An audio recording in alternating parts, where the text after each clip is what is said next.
다시 돌아온 건지 진짜 모르겠어.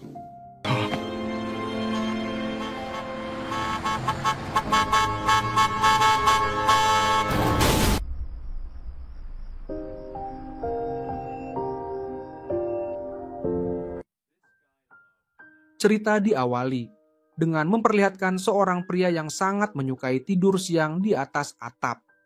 Namun, tidur siangnya kali ini berlangsung selama 12 tahun. Sebuah bintang jatuh melintas di langit dan seketika ia terbangun. Ia meregangkan tubuh dan merasa segar kembali. Sekelompok siswa datang untuk menyaksikan hujan meteor, namun mereka memandangnya dengan tatapan terkejut. Haesong berlari menuju ruang kelasnya, tetapi tidak melihat satupun wajah yang dikenalnya. Ia bertanya-tanya apakah dirinya masuk ke ruang yang salah. Sang guru memperhatikan seragam lamanya dan tampak panik. Saat hendak memanggil keamanan, sang guru melihat Haesong berlari keluar. Ia menuruni tangga dengan cepat dan melihat angka 2017 terpampang di layar elektronik. Padahal, seingatnya, tahun seharusnya masih 2005. Pikiran tentang nenek, kakak, dan adiknya memenuhi kepalanya. Rasa panik membuatnya bergegas pulang. Ia menerobos masuk ke rumah dan melihat keluarganya sedang makan malam. Mereka menyapanya hangat, namun tiba-tiba menghilang begitu saja. Bahkan foto keluarga yang tergantung di dinding pun sudah berbeda. Ia melangkah keluar dengan perasaan bingung dan hampa. Saat itu ia menyadari bahwa masa lalu dan masa kini telah bertabrakan. Inilah awal dari kisah Reunited Worlds. Seorang pria paruh baya yang baru pulang ke rumah menangkapnya, mengira Haesong adalah pencuri. Haesong mencoba melepaskan diri dan tanpa sengaja melempar pria itu beberapa meter jauhnya. Terkejut dengan kekuatannya sendiri, ia buru-buru membantu memungut barang-barang pria itu. Namun sebuah pipa logam menghantam kepalanya. Ketika sadar, ia sudah terbaring di ranjang rumah sakit. Sementara seorang dokter membalut lukanya. Seorang polisi memarahinya karena menerobos masuk ke rumah orang lain dengan mengenakan seragam sekolah. Saat ditanya nama dan tanggal lahirnya, Haesong menjawab bahwa ia lahir pada tahun 1987. Polisi itu tertawa tidak percaya. Namun, ketika memeriksa data di kantor, semua informasi cocok kecuali satu hal. Catatan itu menunjukkan bahwa Haesong telah meninggal pada tahun 2005. Haesong membasuh wajahnya di kamar mandi dan melihat bekas luka di dahinya telah hilang. Seorang petugas lain, Hobang, masuk ke dalam. Mereka berdua terdiam.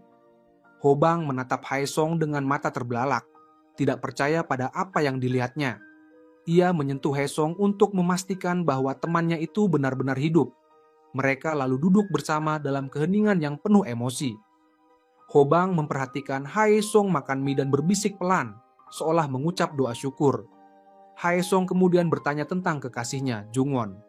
Hobang terdiam sejenak, menunduk, lalu berkata bahwa mereka telah lama kehilangan kontak. Ia lalu bertanya apakah Haesong masih mengingat hari itu. Perlahan, potongan-potongan kenangan kembali muncul di benak Haesong. Ia ingat bangun pagi-pagi, menyiapkan sarapan dan merawat adik-adiknya. Jungwon datang untuk merayakan ulang tahunnya. Mereka menghabiskan waktu bersepeda di sepanjang sungai sambil tertawa bersama. Setelah itu, Haesong pergi ke sekolah adiknya, Yeongjun, untuk mengantarkan sarapan. Namun, seorang teman sekelas mengatakan bahwa Yeongjun baru saja dipukuli. Haesong menemukannya dengan tubuh penuh memar, dan amarah pun membuncah di dadanya. Saat Yeongjun menyalahkannya atas kejadian itu, Haesong mendatangi pelaku, Kyung Cheol, dan menendangnya dengan marah. Untungnya, kata-kata lembut Jungwon menenangkan amarahnya. Hari itu berlanjut seusai sekolah, Haesong menuju pekerjaan paruh waktunya. Dalam perjalanan, ia berhenti sebentar untuk membeli kartu telepon, berencana menelepon Jungwon sebagai kejutan. Sementara gadis itu sedang menyiapkan pesta ulang tahun bersama adik-adiknya. Ia menelpon untuk mengatakan bahwa ia akan datang lebih awal. Tetapi Jungwon memintanya mengambil tas yang tertinggal di ruang seni. Haesong mencari tas itu namun tidak menemukannya. Saat hendak pergi, ia melihat Kyung Cheol tergeletak di lantai, bersimbah darah. Ia segera menopang tubuh Kyung Cheol ke rak buku dan berlari keluar untuk memanggil ambulans. Namun di tengah jalan menuruni bukit, sebuah mobil menabraknya. Ingatannya berhenti di situ di saat kematiannya. Kenangan itu membuatnya gemetar. Ia menyadari bahwa dirinya memang telah mati, namun tak tahu mengapa kini bisa hidup kembali. Dalam kebingungan dan keheningan malam, Haesong berjalan tanpa arah di jalanan yang gelap. Keesokan harinya, Hobang membawa Haesong ke sebuah pemakaman.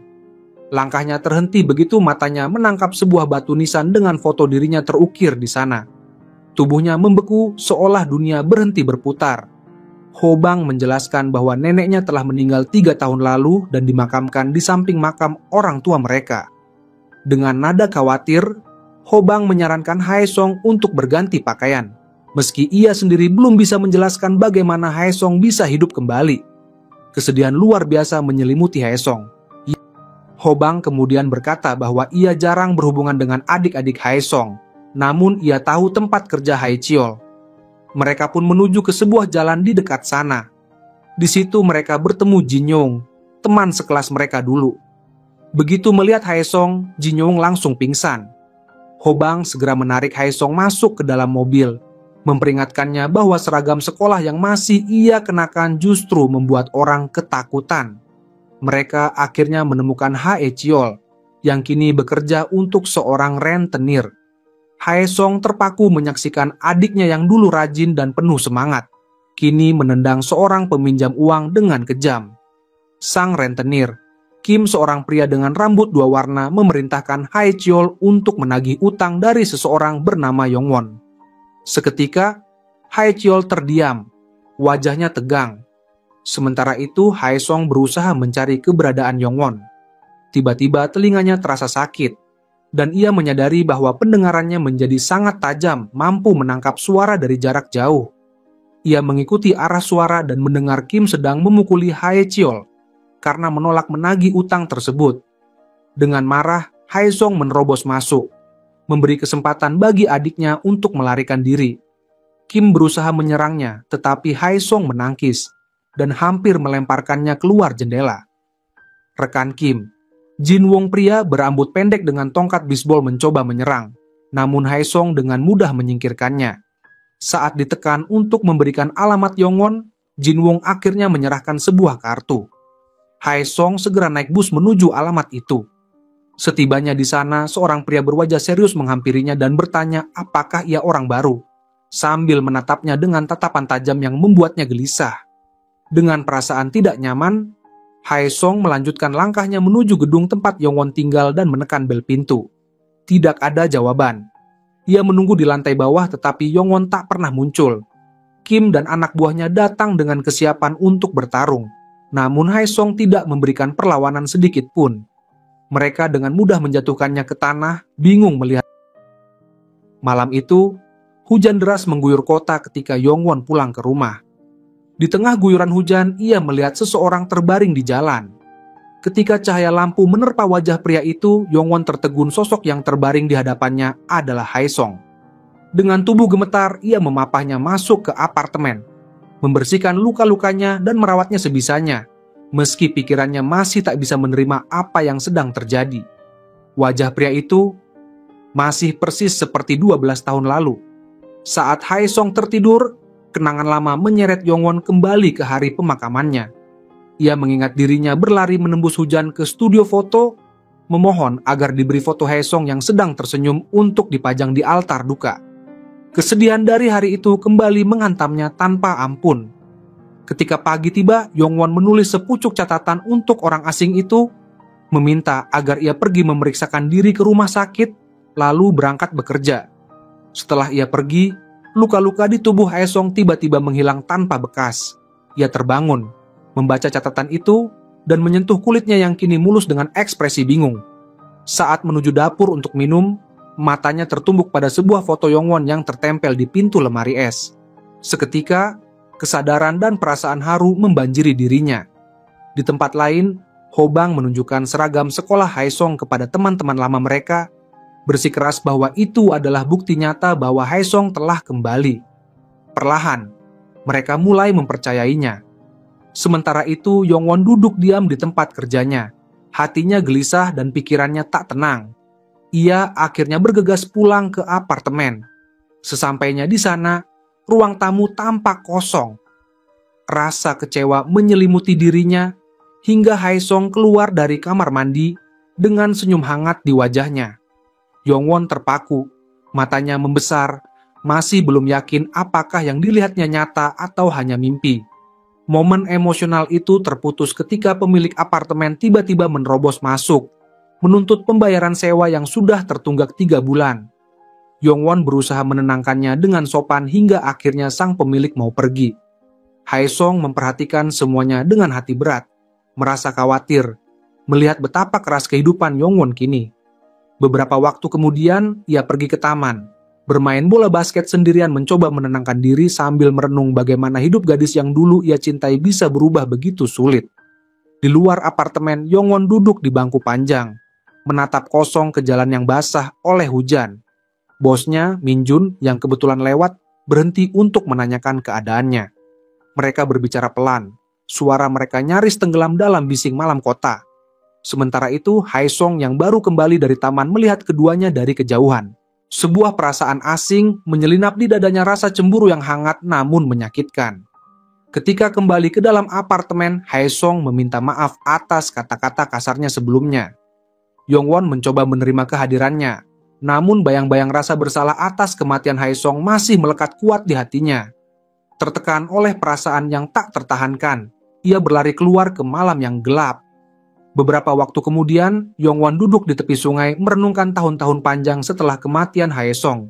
Ia mengingat bagaimana orang-orang percaya bahwa Haesong telah membunuh Kyung Cheol di ruang seni, lalu melarikan diri dan tewas dalam kecelakaan mobil. Tuduhan dan gosip itu menghancurkan nama baik keluarga, membuat nenek dan adik-adiknya hidup dalam penderitaan. Sementara itu, di apartemen, Haesong menunggu Yongwon kembali. Ketika ia tak kunjung datang, ia keluar mencarinya. Dalam pencarian itu, ia justru bertemu dengan adiknya, Haecheol. Pertemuan mereka berlangsung tegang penuh emosi yang tertahan selama bertahun-tahun. Haecheol memohon agar Haesong pergi, suaranya bergetar antara marah dan sedih. Ia merasa malu pada jalan hidup yang kini ditempuhnya, terjebak dalam dunia yang kotor dan tak berdaya memperbaikinya. Ia juga menanggung beban karena keluarga mereka telah tercerai-berai. Kebingungan, Haesong menelpon Hobang untuk mencari penjelasan. Hobang menjelaskan bahwa polisi dulu meyakini Haesong adalah pembunuh Kyung Cheol dan bahwa ia meninggal ketika mencoba melarikan diri. Haesong membantah, mengatakan bahwa ia hanya berusaha memanggil ambulans sebelum ditabrak mobil. Hobang percaya padanya, namun memperingatkan bahwa tidak ada orang lain yang akan mempercayainya. Ia juga menceritakan bahwa Yongwon telah lama menyalahkan dirinya sendiri karena mengirim Haesong ke ruang seni pada hari itu. Rasa bersalah itu menghancurkan hidupnya. Ia keluar dari sekolah, menjalani terapi dan hidup dalam kesepian. Hobang menambahkan bahwa sebelum nenek mereka meninggal 3 tahun lalu, ia sempat dirawat lama di rumah sakit. Dan Yongwonlah yang membayar semua tagihan medis hingga terlilit utang. Kabar itu mengguncang hati Haesong. Dengan langkah tergesa, ia kembali ke apartemen Yongwon. Di sana, ia menatapnya dengan tulus dan berkata bahwa ia tidak bersalah, bahwa ia tidak pernah membunuh siapapun, dan bahwa Yongwon tidak perlu lagi memikul rasa bersalah atas kematiannya. Yongwon akhirnya tak mampu lagi menahan air matanya. Seluruh kesedihan dan rasa bersalah yang ia pendam selama bertahun-tahun tumpah begitu saja di hadapan Haesong. Ia menangis sepuasnya, sementara Haesong hanya bisa duduk di sampingnya, membiarkannya meluapkan semua luka yang selama ini membelenggunya. Beberapa saat kemudian, suasana mulai tenang. Mereka duduk bersama di ruang tamu, mencoba menikmati kebersamaan yang terasa asing namun menenangkan. Haesong menyalakan televisi, tetapi layar tiba-tiba bergetar dan menjadi buram. Anehnya, gambar baru kembali jernih ketika Yongwon memegang remote. Haesong terdiam, mulai curiga bahwa kehadirannya mungkin memengaruhi perangkat elektronik di sekitarnya. Tatapannya kemudian beralih ke sebuah toples kecil berisi karet gelang di atas meja. Benda sederhana itu memicu kenangan lama hari ketika Yongwon memintanya bolos sekolah untuk menemaninya pergi ke Seoul. Hari itu mereka mengunjungi apartemen ibu Yongwon. Sang ibu, yang kini telah menikah lagi, tampak panik ketika melihat putrinya datang bersama seorang siswa berseragam. Saat suami barunya dan anak laki-laki kecil mereka muncul, sang ibu buru-buru menyangkal hubungan darah itu, berpura-pura tidak mengenal Yongwon. Yongwon hanya berdiri terpaku di depan lift, wajahnya pucat dan kosong, menatap pintu yang menutup di depan matanya. Haesong berdiri di sampingnya, tak tahu harus berkata apa untuk menghapus luka yang jelas terlihat. Setelah itu, Yongwon meminta sebotol bir. Ingin menghiburnya, Haesong melepas jaket sekolahnya dan diam-diam menyelinap ke dalam toko kelontong. Mengambil sekaleng bir lalu kabur dengan tawa kecil. Saat Yongwon selesai meminumnya, Haesong dengan iseng melilitkan karet gelang dari kaleng itu ke jarinya, seolah-olah memberinya. Beberapa saat setelah kenangan itu berakhir, dunia nyata kembali menggema. Di sisi lain kota, Haesong memerintahkan seseorang untuk memanggil bos rentenir, Kim. Tak lama kemudian, hanya dengan satu gerakan lembut seperti pukulan tai chi, dua pria kejam Kim dan Jin Wong terhempas ke lantai, mengerang kesakitan. Haesong yang berada di luar mendengar suara gaduh namun tak bisa melihat apa yang sebenarnya terjadi. Ketika ia masuk, kedua pria itu tampak penuh luka dan ketakutan. Begitu melihat Haesong, mereka segera berlutut, tubuh mereka gemetar. Dengan suara tenang namun tegas, Haesong memperingatkan mereka agar tidak lagi mendekati adiknya. Kedua rentenir itu buru-buru mengangguk dan melarikan diri. Setelah semuanya tenang, Haesong membawa Haecheol ke taman. Di sana ia menceritakan kebenaran tentang kematian Kyungcheol, bahwa ia tidak pernah membunuh siapapun. Namun Haecheol tetap ragu. Ia berkata tidak ada yang akan mempercayai kisah itu, dan bahwa hidupnya sendiri sudah terlanjur hancur. Haecheol berbalik hendak pergi, namun Hobang menahannya dan mengusulkan agar mereka makan bersama. Akhirnya, mereka duduk di sebuah restoran sederhana. Saat makan malam berlangsung, Hobang menyerahkan ponselnya kepada Haesong. Haesong memintanya untuk menghubungi adik-adiknya, namun wajah Haecheol berubah muram. Ia mengaku tak memiliki nomor mereka lagi. Yeongjun, adik yang paling pintar, telah memutuskan semua kontak setelah masuk sekolah kedokteran. Yeongin pindah ke Seoul untuk bekerja dan menghidupi diri sendiri. Sementara itu, adik bungsu mereka, Suji, dikirim ke panti asuhan setelah lulus sekolah dasar. Kemarahan dan tekad bercampur di dada Haesong. Ia bertekad untuk menemukan adik-adiknya, dimulai dengan Yeongjun.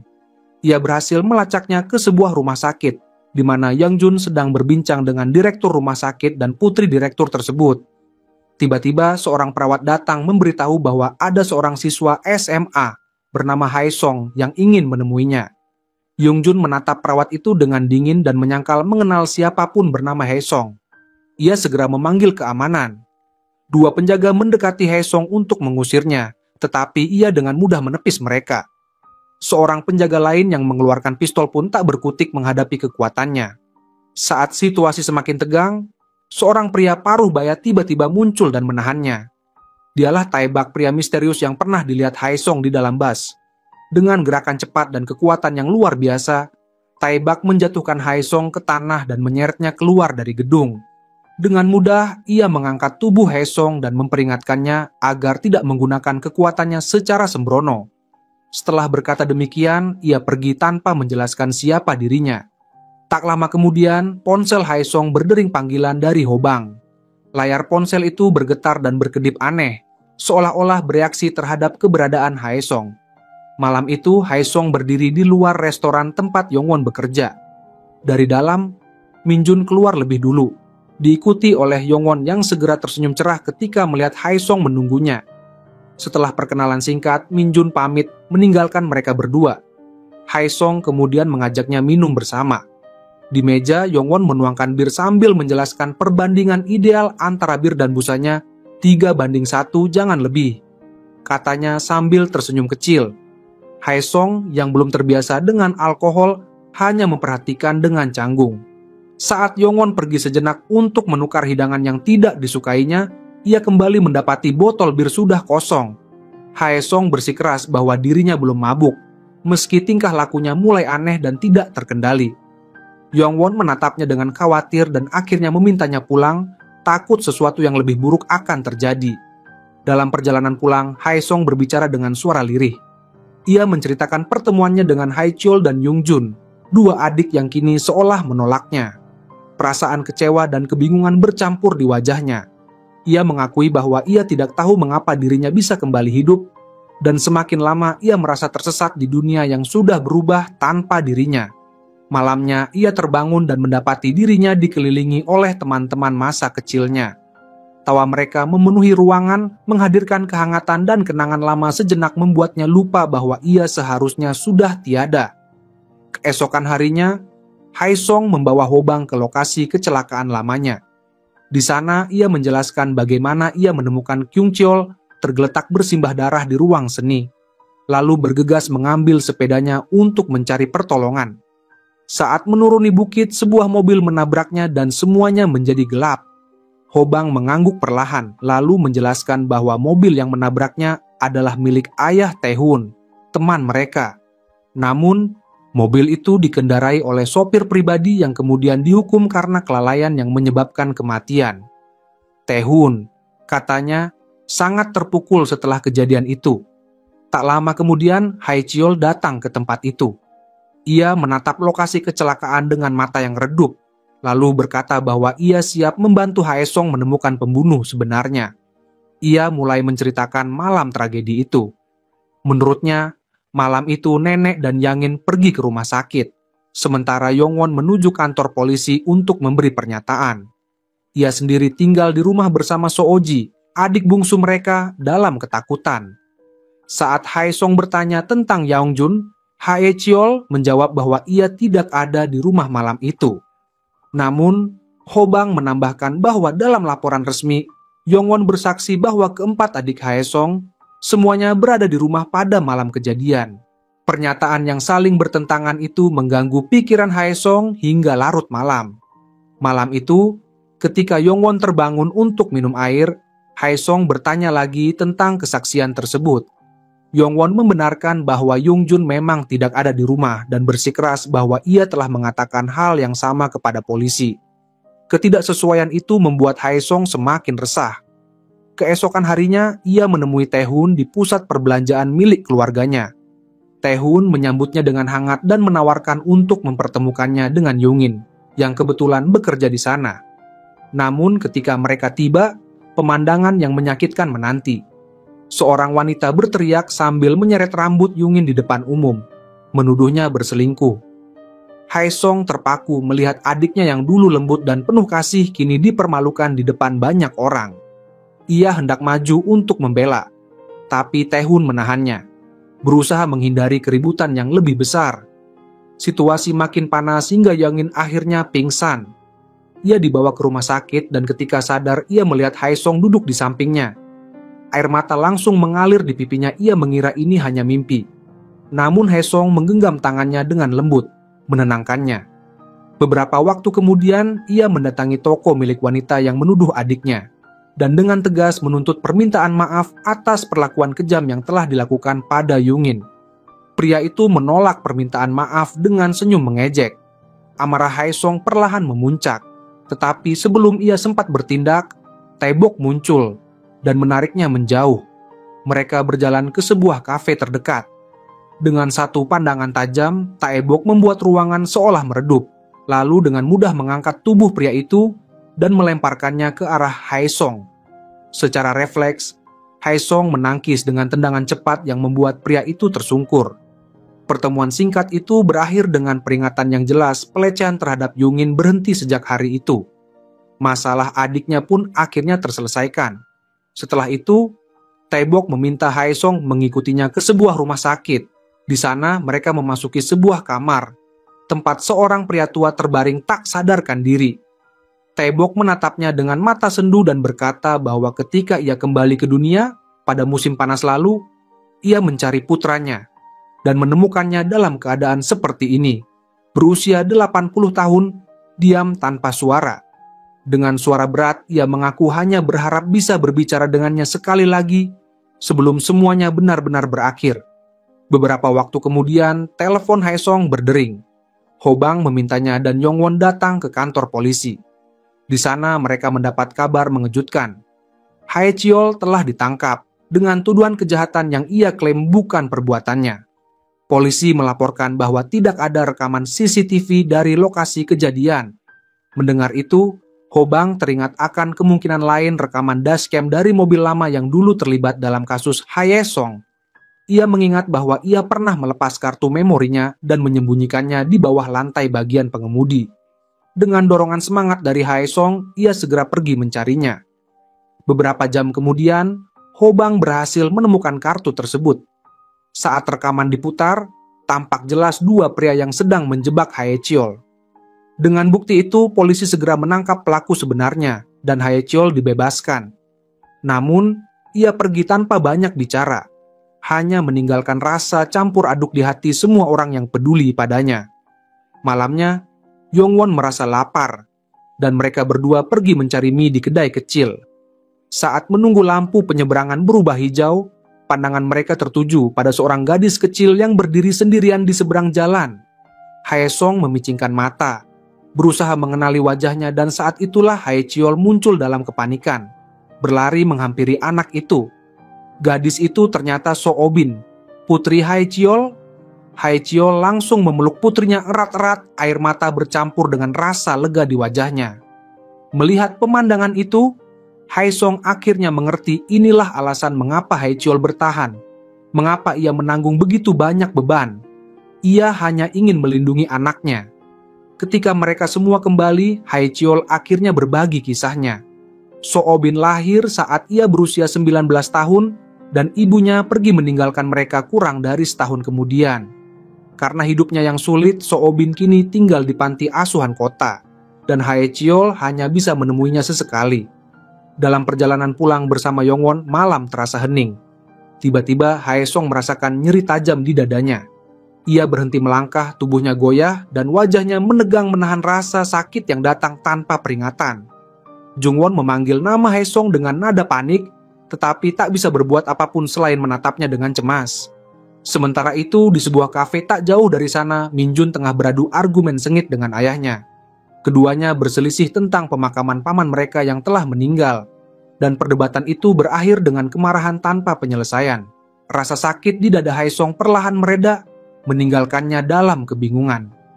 Jungwon bertanya apa yang terjadi, tetapi Haesong tak mampu memberikan jawaban. Ia hanya menggenggam dadanya, menatap langit malam dengan wajah bingung. Keesokan harinya, Haesong mengunjungi tempat kerja Jungin. Di sana, ia bertemu dengan seorang gadis remaja yang tampak familiar. Sebelum ia sempat bereaksi, gadis itu mencium pipinya dengan ceria. Tak lama kemudian, Jungin muncul bersama gadis yang sama, dan barulah Haesong menyadari siapa dia adik bungsu mereka, Suji, yang sejak kecil selalu manja dan penuh kasih sayang. Taehun rupanya sudah lebih dulu memberitahu Suji bahwa Haesong telah kembali. Namun, kebahagiaan singkat itu berubah menjadi kegelisahan. Tak lama kemudian, Haesong menemui Yeongjun dan menuntut penjelasan tentang di mana ia berada pada malam kecelakaan yang merenggut nyawanya. Yeongjun marah dan akhirnya mengungkapkan sesuatu yang mengejutkan bahwa mereka sebenarnya tidak memiliki hubungan darah. Kata-kata itu membuat Haesong terpaku, seolah seluruh fondasi hidupnya runtuh. Di tempat lain, Hobang memberitahu Taehun dan teman-teman lama mereka bahwa Haesong tidak bersalah. Ia bahkan mengajukan diri untuk pindah ke divisi kejahatan besar agar bisa menyelidiki ulang kasus lama Haesong dan membersihkan namanya. Sementara itu, di rumah sakit, kondisi pria tua putra Taebok semakin memburuk dan membutuhkan operasi segera. Namun, Yang Jun, yang bertugas sebagai dokter bedah, menolak melakukan tindakan tanpa izin dari wali pasien. Di luar kamar, Taebok berdiri terpaku, menyaksikan anaknya terbaring lemah, namun tak berani mengaku sebagai ayah kandung, karena yakin tidak ada yang akan mempercayainya. Dalam keputusasaan, Taebok berbagi kebenaran itu kepada Haesong. Ia mengaku bahwa pria tua yang sekarat itu adalah putranya, dan ia hanya ingin menyelamatkannya sebelum waktu habis. Tersentuh, Haesong mendatangi Yeongjun dan memohon agar ia tetap melakukan operasi. Ia berjanji bahwa setelah itu ia tidak akan lagi mengganggunya atau mengaku sebagai saudara asalkan nyawa pasien itu terselamatkan. Yongjun menatapnya tanpa ekspresi lalu berbalik dan pergi tanpa sepatah kata pun. Namun, keesokan harinya di luar dugaan ia muncul di ruang operasi dan memimpin tindakan penyelamatan tersebut. Operasi berhasil. Di luar ruang operasi, Taebok membungkuk berulang kali, menahan air mata haru, berterima kasih atas keajaiban yang baru saja terjadi. Saat putranya perlahan membuka mata dan memanggilnya ayah, Taebok tak lagi mampu menahan emosi. Ia menggenggam tangan putranya erat, berjanji akan kembali esok hari, lalu meninggalkan ruangan dengan air mata bahagia. Tak lama setelah itu ia menemui Haesong dan menceritakan momen tersebut dengan wajah berseri-seri.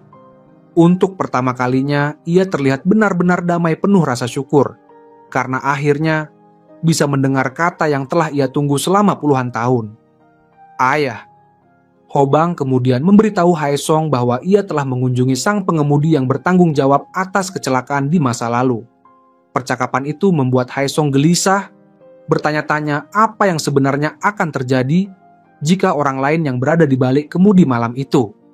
Penasaran dan bertekad untuk menjadi lebih kuat, ia mencari bimbingan dari Taebok untuk mengasah kemampuan serta ketajaman indranya. Di bawah latihan ketat dan usaha tanpa henti, kemampuan persepsi Haesong semakin tajam hingga berkembang menjadi semacam kesadaran yang hampir seperti indera keenam. Dalam salah satu sesi latihan, Haesong mengaku merasakan sakit menusuk di dadanya secara tiba-tiba. Taebok kemudian menjelaskan bahwa rasa sakit itu terikat pada kematiannya dan akan muncul setiap kali seseorang yang berhubungan dengan peristiwa tersebut berada di dekatnya. Taebok menambahkan bahwa rasa sakit itu memang akan berangsur melemah seiring waktu, tetapi tidak akan pernah benar-benar menghilang. Sementara itu, Jungwon mengunjungi Haecheol di restoran panggang usus tempatnya bekerja. Seorang pelanggan mabuk mulai menuduh bahwa saudara laki-laki Haecheol adalah seorang pembunuh dan mengatakan bahwa ia pantas mati. Emosi Haecheol meledak. Dengan penuh amarah, ia membanting kursi ke lantai. Tepat pada saat itu, Haesong muncul dan mencoba menenangkannya. Namun Haecheol yang tak mampu menjelaskan kebenaran sebenarnya melarikan diri dengan marah dan hati yang berat. Setelah meninggalkan pusat perbelanjaan, Haesong bertemu lagi dengan Taebok dan mengetahui bahwa putra Taebok telah meninggal dunia. Ia menemani pria tua itu ke rumah sakit untuk memberikan penghormatan terakhir. Suasana duka menyelimuti keduanya ketika Taebok mengakui bahwa dirinya kini semakin lemah. Ia menjelaskan bahwa waktu mereka di dunia hidup sangat terbatas. Taebok mengaku telah kembali sejak musim panas tahun lalu dan merasakan bahwa ia akan segera harus pergi. Ketika Haesong bertanya apa arti semua ini untuk dirinya, Taebok menjawab bahwa tidak ada yang tahu kapan saat kepergian itu tiba. Beberapa bertahan selama berbulan-bulan, sementara yang lain hanya memiliki waktu beberapa minggu. Ia memperingatkan Haesong agar menyelesaikan hal-hal yang paling penting selama masih sempat, karena kesempatan kedua mungkin tidak akan datang. Tak lama kemudian, Haesong berjalan sendirian melewati lobi rumah sakit, tenggelam dalam pikirannya sendiri. Tiba-tiba, rasa sakit menusuk di dadanya kembali muncul, begitu kuat hingga membuatnya nyaris jatuh. Ia teringat peringatan Taebok bahwa rasa sakit itu menandakan kehadiran seseorang yang terhubung dengan kematiannya. Saat itu juga, pasangan suami istri yang dikenalinya orang tua Taehun terlihat memasuki pusat pemeriksaan kesehatan rumah sakit. Rasa sakit di dada Haesong semakin tajam, dan ia mulai menyadari bahwa mungkin mereka memiliki hubungan dengan malam ketika dirinya kehilangan nyawa 12 tahun lalu. Tertarik oleh rasa sakit yang menusuk di dadanya, Haesong melangkah menuju pintu masuk rumah sakit. Namun, langkahnya terhenti ketika matanya menangkap jam di dinding. Ia teringat janji yang telah dibuat kepada Jungwon untuk bertemu dan menonton pesta kembang api bersama malam itu. Meski rasa sakit di dadanya semakin tajam, menandakan bahwa orang yang berhubungan dengan kematiannya berada di dalam gedung itu, Haesong memilih untuk menepati janjinya. Dengan tekad yang berat, ia berbalik dan meninggalkan tempat itu. Sementara itu, Jungwon baru saja keluar dari restoran ketika ia melihat seorang wanita tua kesulitan mengendalikan gerobak yang meluncur menuruni jalan. Jungwon bergegas hendak membantu, tetapi tiba-tiba Minjun muncul dan berhasil menghentikan gerobak itu tepat waktu. Saat mereka berdua sedang memunguti kertas-kertas yang jatuh, sebuah mobil melaju kencang dari tikungan dan menabrak Min Jun dengan keras. Jungwon langsung membawanya ke rumah sakit dalam keadaan panik tanpa sempat memberi kabar kepada Haesong. Karena itu, ia melewatkan pesta kembang api. Di sisi lain, Haesong tiba di lokasi acara dan mencari Jungwon di antara kerumunan, namun tak menemukannya. Akhirnya, ia hanya bisa menatap langit malam yang diterangi ledakan warna-warni seorang diri. Perasaan sepi dan bingung menghantui dirinya. Beberapa jam kemudian, Min Jun sadar di rumah sakit dan, meski masih lemah, ia menyuruh Jungwon untuk pergi. Ia tahu Jungwon masih memikirkan seseorang yang lain. Jungwon pun bergegas meninggalkan rumah sakit dan tiba di tempat acara, tapi semuanya sudah berakhir. Di sana ia melihat Haesong yang masih menunggunya dengan sabar. Dengan nada penuh penyesalan, ia menjelaskan apa yang telah terjadi. Mereka akhirnya duduk bersama di taman yang mulai sepi.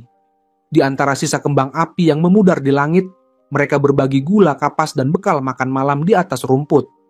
Saat kembali ke apartemen, tawa kecil mengisi keheningan. Di tengah suasana hangat itu, mereka saling menatap dan berciuman popcorn yang mereka pegang terlepas, berhamburan di lantai. Namun, suara alarm tiba-tiba membangunkan Jungwon. Ia membuka mata, terengah menyadari bahwa semua yang terjadi barusan hanyalah mimpi. Keesokan paginya, Haesong kembali ke rumah sakit untuk mencari sumber rasa sakit yang kemarin ia rasakan. Namun, kali ini ia tak merasakan apapun. Ia melanjutkan pencarian ke pusat perbelanjaan, tetapi hasilnya sama. Saat ia hendak pergi, rasa sakit itu tiba-tiba menyerang lagi, jauh lebih tajam dari sebelumnya. Ia berhenti dan memindai sekeliling, mencoba merasakan arah sumbernya. Di kejauhan, dari dalam sebuah mobil yang diparkir, ayah Tae-hun memperhatikannya dengan wajah tegang. Saat mobil itu mulai melaju pergi, rasa sakit di dada Haesong lenyap seketika. Keesokan paginya, setelah memperbaiki pipa bocor di apartemen, Haesong keluar dan bertemu dengan Tae-bok di depan gedung tempat Jungwon tinggal. Tak lama kemudian, pemilik rumah muncul sambil berteriak mengenai sewa yang belum dibayar dan mengancam akan mengusir mereka. Ia hampir terpeleset di tangga, namun Tae-bok dengan sigap menangkapnya, menyelamatkan wanita itu dari jatuh. Sikap sang pemilik rumah langsung berubah seketika setelah diselamatkan. Nada kasarnya hilang, berganti dengan senyum canggung. Ia akhirnya setuju memberi mereka waktu tambahan untuk membayar sewa. Setelah wanita itu pergi, Haesong menatap Tae-bok dan bertanya, bagaimana caranya ia bisa menghasilkan uang untuk membantu keluarganya. Tae-bok lalu menceritakan kisah masa lalunya. Bertahun-tahun lalu, ia pernah menemukan akar ginseng raksasa di pegunungan. Namun ketika hendak menjualnya, perahunya terbalik di Sungai Han, dan akar ginseng itu hilang terbawa arus. Setelah kembali ke dunia ini, ia menemukan ginseng itu lagi ajaibnya masih utuh, dan berhasil menjualnya dengan harga yang sangat tinggi. Uang itu cukup untuk membayar seluruh biaya rumah sakit putranya, bahkan masih tersisa banyak. Dengan wajah tenang, Tae-bok mengatakan bahwa sisa uang itu kini tidak lagi ia butuhkan. Ia memutuskan untuk memberikannya kepada Haesong. Dengan penuh rasa syukur, Haesong menerima bantuan itu dan langsung menggunakannya untuk melunasi semua utang Jungwon. Malam itu, Jungwon pulang dengan wajah berbinar.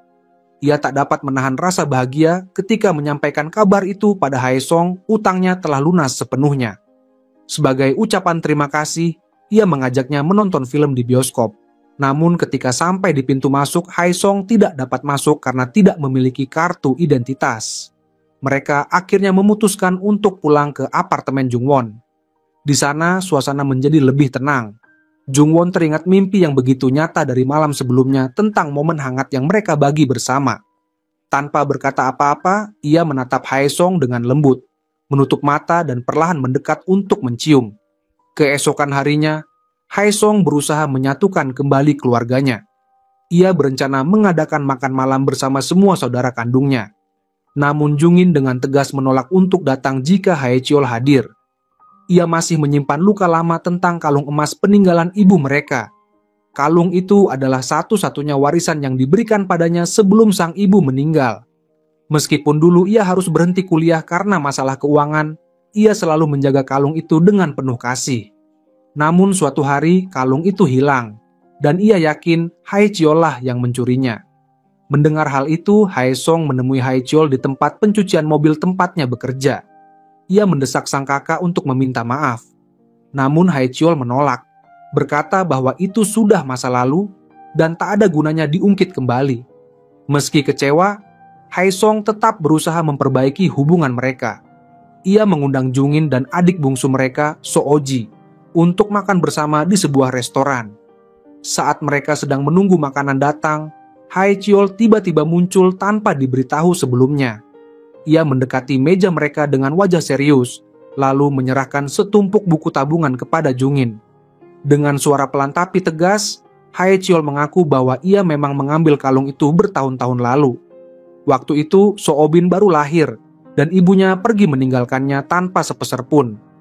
Ia terpaksa menjual kalung itu untuk membayar biaya rumah sakit dan membeli kebutuhan bayi.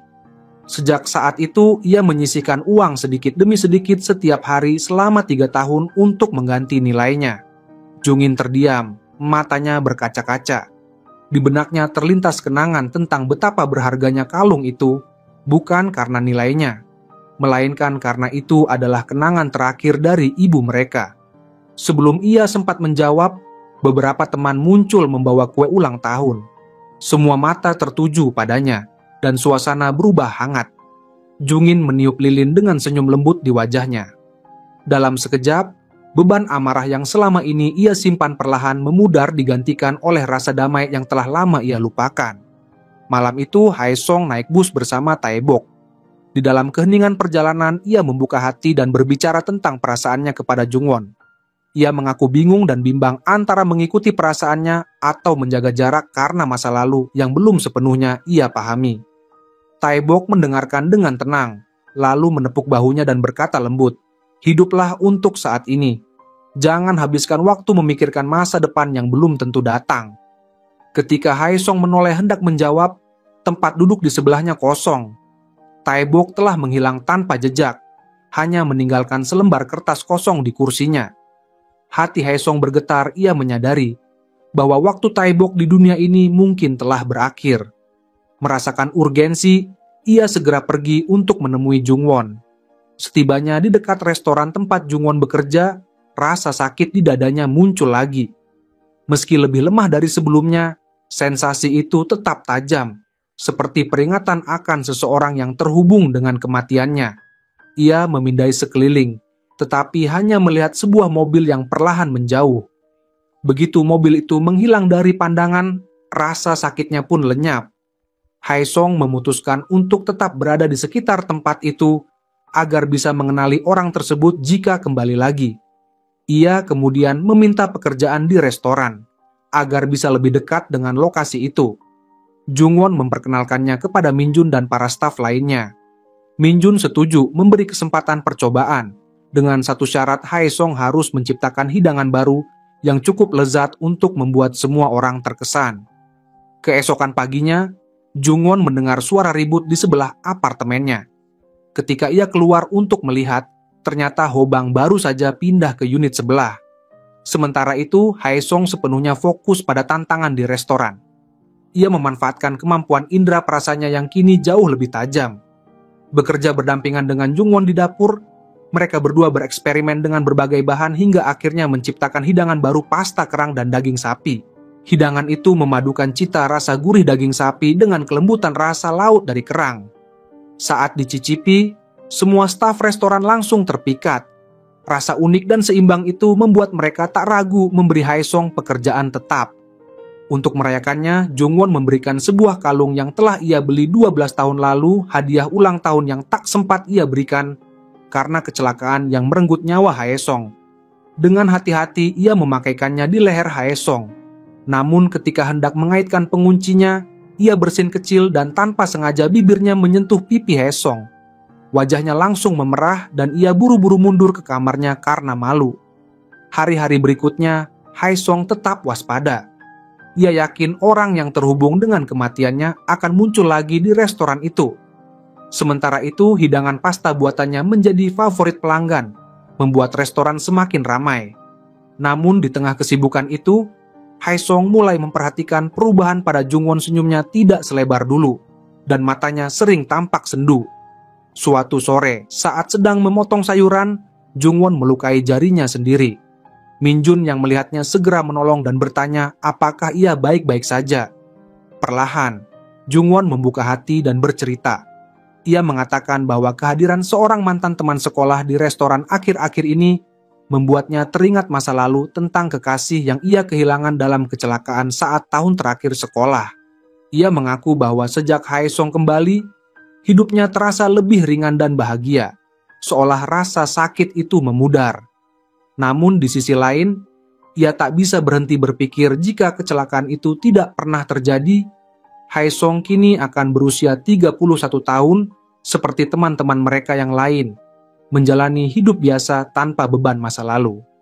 Air matanya hampir jatuh ketika ia menambahkan, "Aku masih menyalahkan diriku sendiri. Aku belum bisa benar-benar menatap matanya." Minjun hanya menatapnya dengan empati dan berkata pelan, "Setiap orang punya takdirnya sendiri, Jungwon. Ada hal-hal yang berada di luar kendali kita, dan tidak semua rasa bersalah perlu kamu tanggung selamanya." Keesokan paginya, Jungwon mengirim pesan kepada Jinju, mengatakan bahwa ia sedang demam dan pusing, lalu memintanya datang membantu. Jinju segera menuju gedung apartemennya, namun alih-alih langsung ke unit Jungwon, ia berhenti di tempat Hobang. Ia berpikir bahwa Hae Song akan menjadi perawat yang lebih baik untuk Jungwon. Dalam percakapan singkat, Jinju menjelaskan kepada Hae Song tentang kondisi Jungwon belakangan ini, tentang rasa bersalah dan duka yang terus membebani pikirannya sejak kecelakaan masa lalu. Mendengar hal itu, Hae Song segera menuju apartemen Jungwon. Ia merawatnya dengan tenang dan penuh perhatian, mengganti handuk dingin di dahinya, memastikan ia minum obat, dan menenangkannya agar beristirahat. Ketika malam tiba, Jungwon merasa sedikit membaik. Ia keluar untuk menghirup udara segar dan menemukan Hae Song duduk menunggunya di tangga depan. Mereka berjalan perlahan bersama, menikmati keheningan sore yang lembut. Keesokan harinya, Hae Song mengajaknya untuk melakukan foto outing sesi foto untuk mengulang kenangan yang dulu tidak sempat mereka abadikan. Mereka berpose di taman bunga untuk mewakili musim semi, lalu di dekat air mancur taman untuk suasana musim panas. Untuk gambar musim gugur, mereka membeli daun-daun buatan dan mengenakan jaket tebal sambil memegang cangkir kopi. Mereka menaburkan daun-daun itu di udara hingga hasil fotonya tampak hangat dan alami. Terakhir, mereka pergi ke arena ski dalam ruangan, menyemprotkan salju buatan, dan mengabadikan momen musim dingin yang penuh tawa. Hari itu dipenuhi canda ringan, kehangatan, dan kebahagiaan sederhana. Saat kembali ke apartemen, Hae Song tersenyum dan mengingatkan Jungwon untuk menempelkan semua foto itu di pintu kulkasnya, agar kenangan itu tak pernah hilang. Tak lama kemudian, Hobang datang dengan kabar baru. Ia memberitahu Hae Song tentang sebuah acara besar di mall, yang akan dihadiri banyak karyawan perusahaan milik ayah Tae-hun. Menyadari ini bisa menjadi kesempatan untuk menemukan orang yang terkait dengan kematiannya sebelum rasa sakit di dadanya benar-benar hilang, Hae Song memutuskan untuk menghadiri acara tersebut. Namun, Hobang memperingatkan bahwa acara itu hanya untuk undangan khusus. Mengingat bahwa ayah Tae-hun adalah ketua Cha, mereka berdua mendatangi Tae-hun untuk meminta bantuan. Hobang menambahkan bahwa setiap acara besar pasti membutuhkan layanan catering, dan Hae Song pun mengusulkan agar restoran tempatnya bekerja bisa mengambil proyek itu. Dengan satu panggilan telepon dari Tae-hun, semuanya beres. Restoran mereka resmi menjadi penyedia catering untuk acara tersebut. Koki utama kemudian mengumumkan bahwa 2 asisten dapur boleh ikut serta. Hae Song dan Jungwon pun bersaing secara santai untuk memperebutkan tempat kedua lewat permainan chicken fight berdiri dengan satu kaki sambil saling dorong. Dalam semangat tinggi, Hae Song akhirnya menang. Sementara Jungwon berpura-pura cemberut, menatapnya dengan pandangan kesal yang manja. Tak lama setelah itu, Hobang menghampirinya lagi dan menyerahkan 2 tiket film gratis sambil berbisik dengan senyum nakal, "Gunakan baik-baik. Siapa tahu bisa jadi kencan pertamamu yang sesungguhnya." Ketika Junghwan tanpa sengaja mendengar pembicaraan itu dan membocorkan akhir film, Hobang kesal bukan main. Dengan wajah frustrasi, ia merobek dan membuang tiket film itu ke tempat sampah, membuat Hae Song hanya bisa tertawa kecil melihat tingkahnya. Malam acara besar pun tiba. Suasana mal begitu ramai dan penuh keramaian dari tamu-tamu perusahaan. Di tengah hiruk-pikuk itu, Hae Song tiba-tiba merasakan kembali rasa sakit menusuk di dadanya. Rasa yang telah ia kenal baik sebagai pertanda seseorang yang terhubung dengan kematiannya sedang berada di dekatnya. Ia segera mencari alasan untuk meninggalkan dapur dan mengikuti arah rasa sakit itu. Berjalan cepat menyusuri koridor mal dengan tekad kuat agar tidak kehilangan jejak. Sensasi itu menuntunnya menuju sebuah ruangan VIP. Tempat Ketua Cha, ayah Tae-hun, sedang duduk santai menyesap teh. Namun semakin dekat ia melangkah, rasa sakit itu semakin tajam cukup untuk memastikan bahwa pria di ruangan itu memang berkaitan langsung dengan kematiannya. Tak lama kemudian, dua asisten masuk untuk menjemput Ketua Cha menuju pidato utamanya. Begitu melihat Hae Song berdiri di sana, wajah sang ketua langsung pucat dan tubuhnya gemetar ketakutan hingga nyaris jatuh. Ia pun dilarikan keluar ruangan. Ketika Hobang mendengar kabar itu, ia sangat terkejut. Ia tahu kebenaran ini akan menghancurkan Tae-hun jika sampai terdengar olehnya. Namun ia juga merasa tak pantas menyembunyikan hal sebesar ini. Hae Song dengan tegas memintanya untuk diam dulu, sampai mereka mendapatkan bukti yang tak terbantahkan. Ketua Cha terus membantah semua tuduhan ketika dihadapkan dengan Hae Song. Ia menuntut bukti dengan nada tinggi dan wajah menahan panik. Namun justru kata bukti itulah yang menyalakan ide baru di benak mereka. Hobang teringat pada istri dari sopir Huang pria yang dulu dijadikan kambing hitam dalam kasus kecelakaan itu. Ia menyarankan agar mereka menemui wanita itu. Mungkin saja ia tahu sesuatu yang bisa membuktikan bahwa suaminya tidak bersalah. Sementara itu, Hae Cheol melakukan upaya lain dengan memasang spanduk besar di dekat lokasi kecelakaan, berharap ada saksi yang mau maju memberikan keterangan. Malam harinya, Min Jun mengajak Hae Song makan malam di restoran seafood. Saat hidangan datang, Hae Song terkejut karena yang disajikan adalah satu set besar untuk 10 orang. Rupanya Min Jun sudah memesannya lebih dulu agar mereka bisa menikmati pesta kecil. Namun di tengah makan, Min Jun menerima telepon dari bibinya yang memintanya datang ke rumah kremasi keluarga. Dalam perjalanan ke sana, Min Jun melihat spanduk yang dipasang Hae Cheol di pinggir jalan, spanduk yang bertuliskan permohonan untuk mencari saksi kecelakaan bertahun-tahun lalu. Pandangannya tertahan lama, dan kenangan masa lalu perlahan muncul. Ia teringat tahun ketika ia melewatkan upacara peringatan karena mendapat panggilan darurat, serta momen ketika sopir Huang usai keluar dari penjara menyerahkan kepadanya sebuah pita biru, sambil berkata agar ia memberikannya kepada keluarga korban. Selama bertahun-tahun Min Jun menyimpan pita itu tanpa tahu apa yang harus dilakukan. Tapi malam itu, setelah melihat spanduk tersebut, ia merasa waktunya telah tiba untuk mengembalikan pita itu kepada orang yang berhak. Sementara itu, di restoran, Hobang menerima panggilan telepon dari seseorang yang mengaku menyaksikan kecelakaan malam itu dan ingin bertemu. Tak lama kemudian, Min Juan tiba di tempat yang sama. Hobang menatapnya penuh curiga dan akhirnya bertanya dengan nada serius, "Apakah orang yang menelepon itu kamu?" Min Jun menjelaskan bahwa dirinya bukanlah saksi kecelakaan, melainkan keponakan dari pria yang disalahkan atas peristiwa itu, sopir Huang. Mendengar itu, Hobang langsung mengatakan bahwa paman Min Jun sebenarnya tidak bersalah dan bahwa mereka membutuhkan kesaksian dari bibinya untuk membuka kembali kasus tersebut. Ketika Hobang menambahkan bahwa mobil yang menabrak Hae Song adalah milik Ketua Cha, wajah Min Jun berubah pucat. Fakta itu menghantamnya keras. Pria yang selama ini ia anggap sebagai ayah yang telah meninggalkannya, ternyata adalah orang yang terlibat dalam kecelakaan yang merenggut nyawa sahabat masa lalunya. Sementara itu, Hae Song memeriksa pita biru yang diberikan Hobang padanya. Seketika ia mengenalinya, itu adalah pita yang ia beli 12 tahun lalu untuk Jungwon. Meski terlambat, kembalinya pita itu terasa sangat berarti, seolah menutup lingkaran masa lalu yang tak pernah selesai. Jungwon pun terharu hingga meneteskan air mata, merasakan berat kenangan dan penebusan di dalamnya. Dipenuhi tekad untuk menuntaskan kebenaran, Hae Song menemui langsung Ketua Cha. Dengan tenang tapi tegas, ia menyebut bahwa istri sopir Hwang sedang dalam perjalanan ke sana untuk memberikan kesaksian. Terpojok dan ketakutan, Ketua Cha akhirnya mengaku bahwa dialah yang menabrak Hae Song malam itu. Namun ketika Hae Song menekan lebih jauh tentang kematian Kyung Cheol, Ketua Cha membuat pengakuan mengejutkan. Ia menuduh Yang Jun, kakak Hae Song, sebagai pelakunya. Rasa bersalah karena kecelakaan itu, katanya, membuatnya berusaha menebus kesalahan dengan menutupi perbuatan Yang Jun. Ia bahkan membiayai kuliah dan kehidupan Yang Jun selama bertahun-tahun sebagai bagian dari penebusan itu. Untuk membuktikan ucapannya, Ketua Cha menunjukkan catatan transfer dan bukti pembayaran.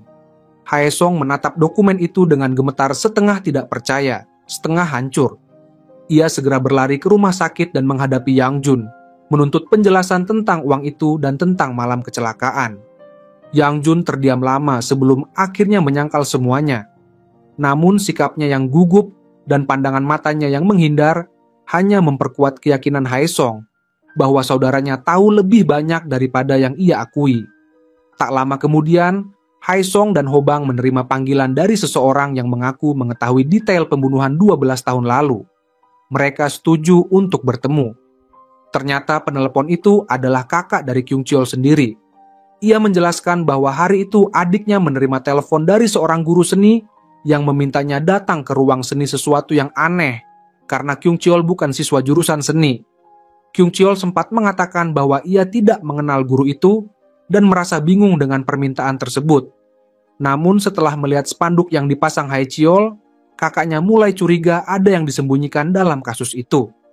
Jung Won pun teringat bahwa di sekolah mereka hanya ada 2 guru seni dan merasa aneh jika salah satunya memanggil siswa biasa ke ruang seni tanpa alasan jelas.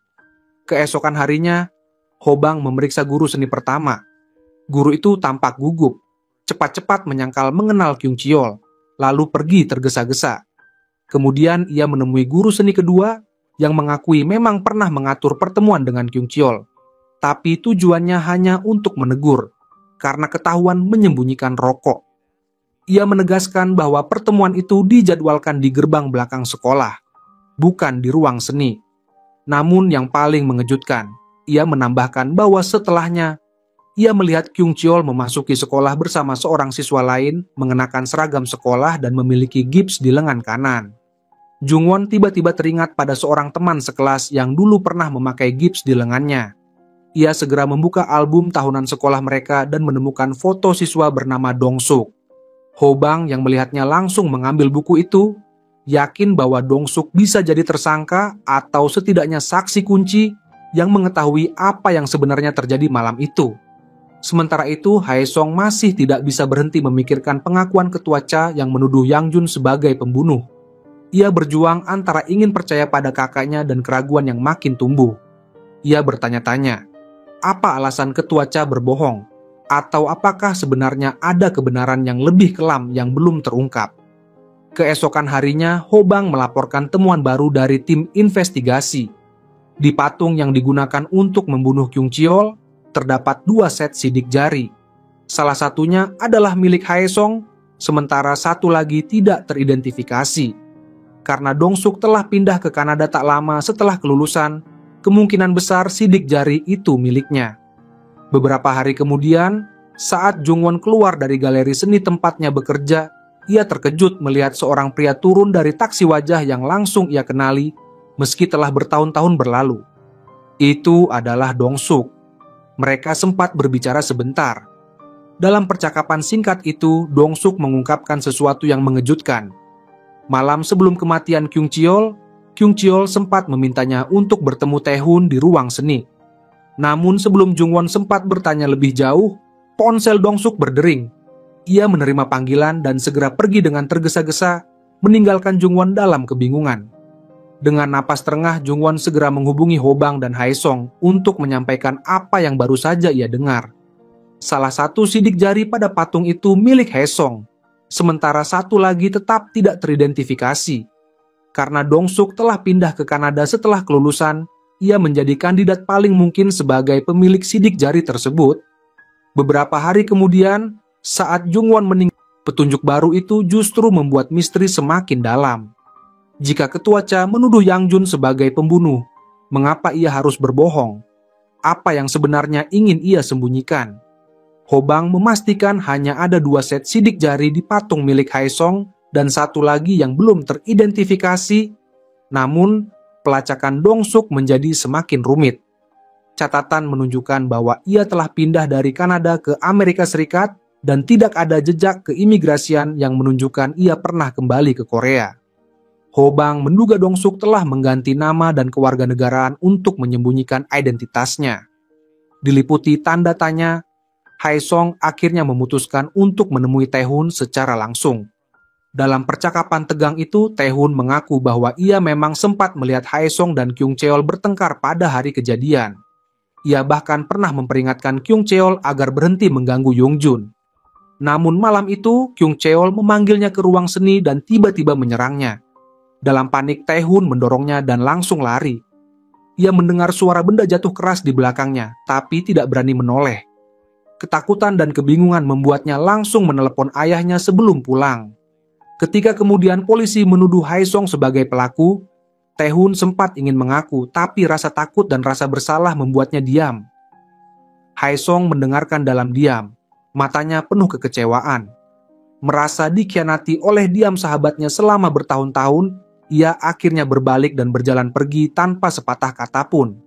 Tak lama kemudian, Dong-suk datang ke galeri Jungwon dan mendengar deskripsi yang cocok dengan Haesong, langsung mengenalinya. Namun begitu Haesong mencoba mengejarnya, pria itu menghilang begitu saja. Rekaman CCTV membenarkan bahwa orang itu memang Dong-suk. Penyelidikan Hobang menemukan bahwa Dong-suk benar telah lama tinggal di Kanada dan Amerika, kemungkinan besar dengan nama serta identitas baru. Hal itu menjelaskan mengapa tidak ada catatan keimigrasian yang bisa dilacak. Jungwon pun mulai bertanya-tanya apakah rasa bersalah membuat Dong-suk kembali ke galeri setelah pertemuan mereka, dan bagaimana ia bisa tahu tempatnya bekerja. Sementara itu, Haesong merenungi pengakuan Tae-hun dan mencoba menyusun kembali potongan-potongan kejadian malam itu. Namun seberapa keras ia berusaha, posisi Dong-suk dalam tragedi tersebut tetap terasa kabur, seperti bayangan yang terus bersembunyi di balik kebenaran yang belum sepenuhnya terungkap. Hobang menyadari bahwa Kyung Cheol telah dipukul di sisi kanan wajahnya dengan pukulan tangan kiri, sementara tangan kanan Dong-suk saat itu sedang digips. Bukti tersebut jelas mengarah padanya. Tak lama kemudian, Tae-hun menelepon Hobang, berniat untuk mengaku kepada polisi. Namun sebelum ia sempat melakukannya, Haesong datang dan menyampaikan temuan baru tentang Dong-suk. Tae-hun pun mengingat kembali bahwa ia sempat melihat Dong-suk dengan tangan tergips naik ke lantai atas malam itu. Ia kembali menegaskan bahwa dirinya hanya mendorong Kyung Cheol sebelum pergi, memperkirakan ia sempat meninggalkan tempat itu selama 5 hingga 10 menit sebelum kembali. Malam itu, Dong-suk menginap di sebuah hotel. Pikirannya terus memutar ulang kejadian malam pembunuhan. Di sisi lain kota, Jungwon tengah membereskan sebuah kotak berisi barang-barang lama di balkon apartemennya. Di antara tumpukan benda kenangan itu, ia menemukan sebuah kamera dan menonton video yang pernah direkam Haesong, di mana Haesong berkata bahwa ketika Jungwon melihat video itu, kemungkinan besar dirinya sudah tiada. Perasaan sedih yang amat dalam membuat Jungwon menjatuhkan kamera itu dan terpaku. Beberapa saat kemudian, Haesong muncul dengan wajah ceria. Sama sekali tidak tahu bahwa Jungwon baru saja mengetahui sesuatu yang berat.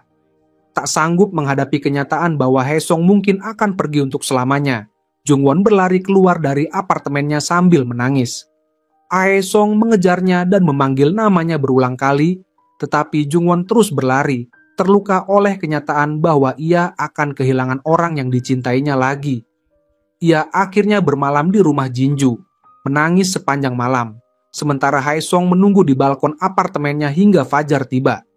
Keesokan paginya, setelah emosinya mereda, Jungwon kembali dan memberikan sebuah video kepada Haesong.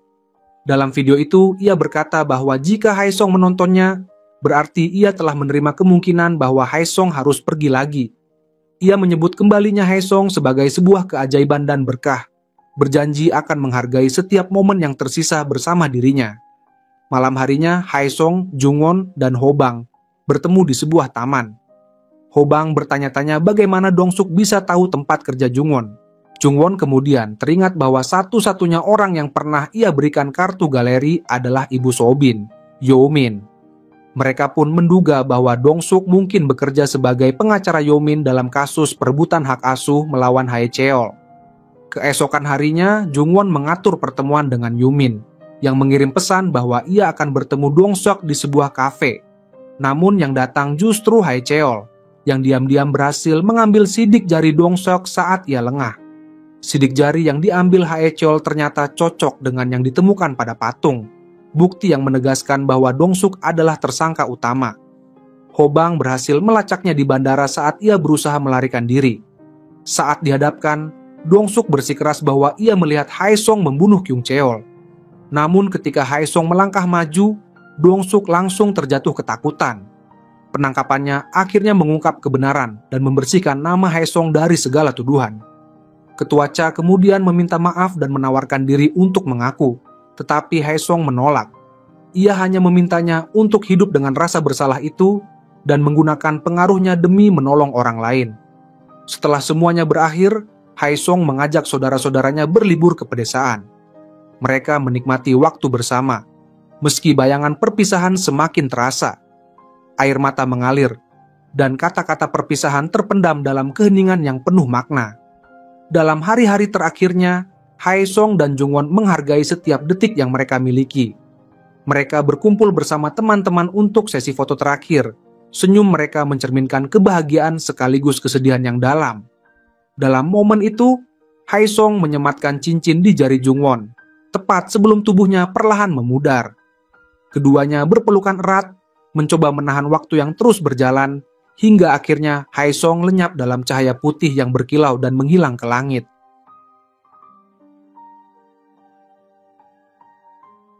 Setahun kemudian, hidup terus berjalan, tetapi kenangan tentang Haesong tetap hidup di hati semua orang. Jungwon mengunjungi pohon tempat mereka mengucap selamat tinggal. Angin lembut berhembus, menggoyangkan dedaunan. Saat ia menoleh, ia melihat Haesong berdiri di sana dengan senyum yang hangat dan damai. Ia mengulurkan tangan, dan keduanya berbagi momen tenang yang seolah melampaui waktu sebelum kisah mereka akhirnya berakhir. Dan moral dari cerita ini, jika kamu pernah tertidur di atap, pasanglah alarm atau kamu mungkin akan terbangun 12 tahun kemudian dengan kekuatan super dan kasus pembunuhan yang harus dipecahkan.